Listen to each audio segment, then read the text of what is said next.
find our answer, we'll climb into the smaller Cessna 172 SP Skyhawk. It may not be a 150,000 pound jet, but the same principles apply. Most people probably understand that on an airplane, the wings are what allows it to fly, while the propeller or jet engines drive it forward.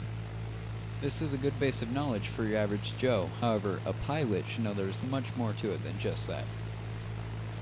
In total, there are 4 forces that act on an airplane while in flight. These 4 forces are lift, thrust, weight, and drag. We'll start with lift and work our way from there.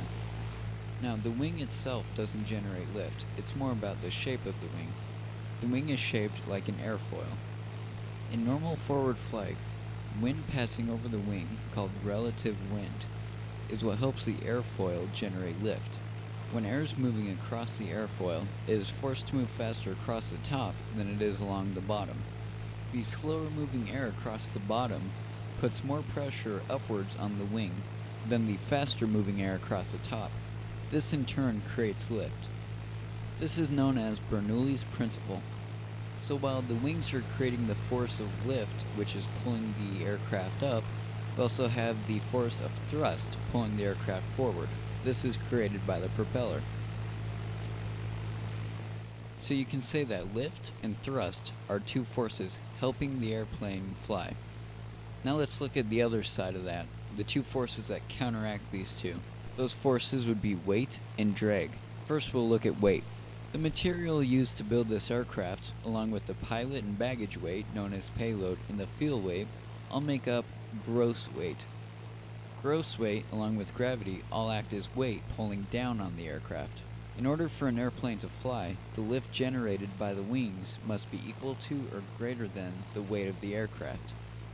If your aircraft is over gross weight, and your wings cannot produce enough lift to get you off the ground, the results can be disastrous. Under Flight Simulator 10, in the Free Flight menu, the Fuel and Payload button can take you to the settings to adjust the gross weight of your aircraft. Your payload, which is your pilots and your baggage, plus your fuel, plus your empty weight will equal your gross weight. You can see that this 737-800 is just under the max gross weight. Opposite of thrust is drag. Drag is created simply by the aircraft's existence. An object's natural desire to resist moving through a fluid such as air or water is called drag.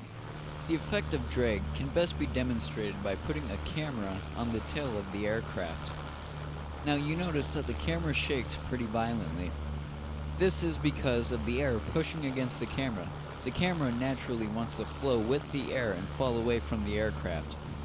But here at Gear Down FS, we're smart enough to know that if you don't strap that camera down tight, you'll never see it again. Oh.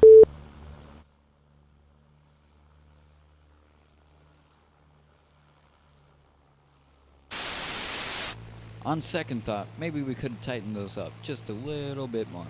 But what a perfect example of drag. Now, just like before with lift and weight, thrust must be equal or greater than drag in order for an airplane to fly.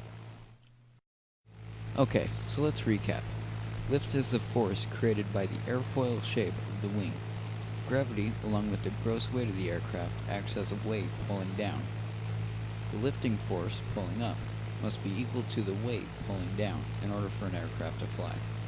Thrust is produced by the propeller or jet engine, pulling air through the system and moving the aircraft forward, thus creating more lift on the airfoil. Drag is the natural force of an object resisting movement through a fluid, like air. In order for an aircraft to fly, thrust must be equal to drag. So, the 2 rules that govern whether an aircraft is able to fly or not are thrust equals drag and lift equals weight. So, do you think you're ready to explain how this large 737-800 manages to fly? Follow along with me as I explain the aerodynamic forces acting on the 737 as it takes off. Notice right now how the aircraft is not flying, obviously. You can say that the lift generated by the wings is not equal to the weight. It is actually less than weight right now. However, once the aircraft taxis onto the runway and begins applying thrust, the relative wind, which is the wind passing over the airfoil, increases, thus producing a stronger lift effect. Okay, so the 737 is applying power, creating more thrust. Right now, thrust is greater than or equal to drag. However, lift is still less than weight at this point. With enough speed, the relative wind flying over the wings is beginning to create lift. While we begin to rotate, you'll notice that we are not quite lifting off the ground yet. This is because the lift force is not quite yet strong enough to get us off the ground. However, it doesn't take long after that point for lift to be greater than or equal to weight, therefore lifting us off the ground and getting this giant beast into the air. As long as these two rules stay true, the aircraft will continue to fly and safely reach its destination. This has been Garth with Gear Down FS. Thank you for watching, and we'll see you next time.